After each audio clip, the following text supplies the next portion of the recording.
Okay, now we have a bunch of questions really that have to do with fat versus lean mass loss, okay, and also in exercise. So can you address intermittent fasting and as it relates to, if it's the IF versus calorie restriction, fat versus lean mass loss, that kind of stuff. And muscle breakdown, and how many hours does it take and your muscles are breaking down, or that kind of thing.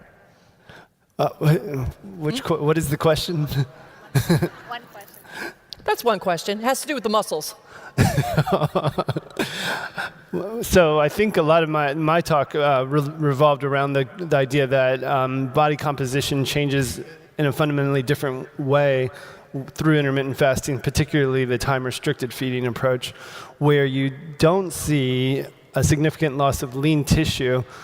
And again, this is where most individuals typically fast for a 14 to 18-hour period and then consume the calories that would be equivalent to what their total daily energy expenditure is during the 8-hour eating period. They typically do not see a major reduction in lean tissue with this approach, in contrast to calorie restriction, where you see, on average, about 1/3 of the weight loss is from lean tissue or fat-free mass. Now, with the alternate day fasting approach, there is a larger reduction in lean tissue, or appears to be from the 10 clinical trials that I presented following that approach, but the loss of body fat is a little bit higher. It seems to be, anyway, a little bit greater. So in the neighborhood of 6 to 7 kilograms versus 3 kilograms for the time-restricted feeding approach.